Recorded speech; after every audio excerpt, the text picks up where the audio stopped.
Good evening, my friends. Today I'm gonna keep sharing out of Genesis. I thought maybe I should share some encouraging things, but I'm still processing these words that I want to share, and things have been hectic for me lately. I've been keep me lifted up in prayer.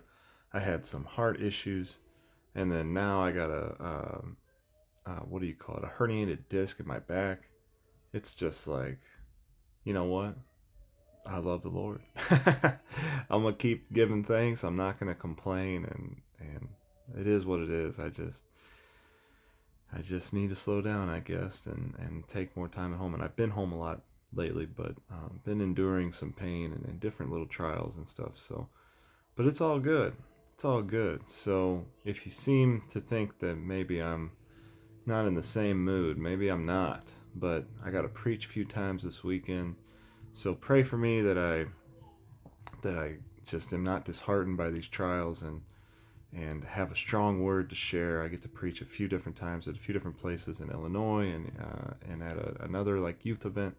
So I know the enemy's trying to dishearten me, and I just can't be shaken, you know. So on another note, Genesis chapter 4. But Cain and to his offering the Lord did not have any respect. And Cain was very angry, and his countenance fell. And the Lord said unto Cain, Why are you angry? And why is your countenance fallen? If you do well, shall you not be accepted? And if you do not well, sin lies at the door. And unto you is his desire, but you shall rule over him. And I just can't help but think the Lord, is warning Cain. He's telling him, like, why are you angry? Why is your countenance fallen? But Cain got angry because it says that he was angry because his offering was not accepted by the Lord. And it's interesting to me that he was. It even says later on he was jealous. He slew him for jealousy because his works were evil and Abel's were good.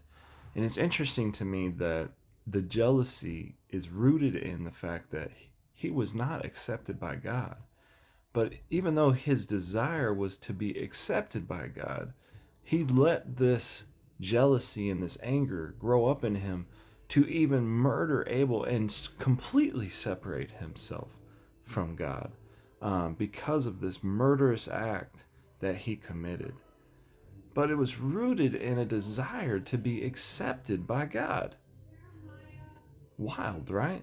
And I think that sometimes we do things and our desire is to, like, okay, we want the Lord to see us or to acknowledge us or to put his stamp on what we're doing. And sometimes the Lord's just like, you're missing the mark. That's not what I'm calling you to do. That's not what I want you to do. And sometimes we get bitter. That's why it says in Hebrews, beware lest any root of bitterness springs up which defiles many.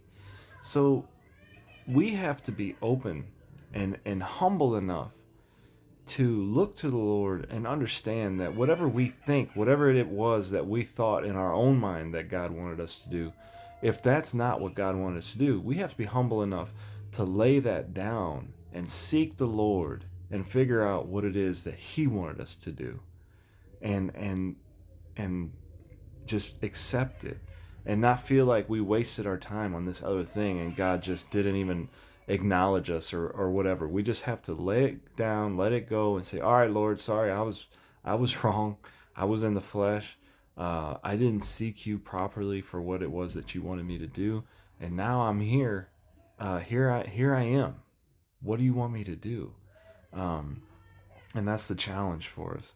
And if we don't do that, sin is crouching at the door, and its desire is to master you, but you have to rule over it.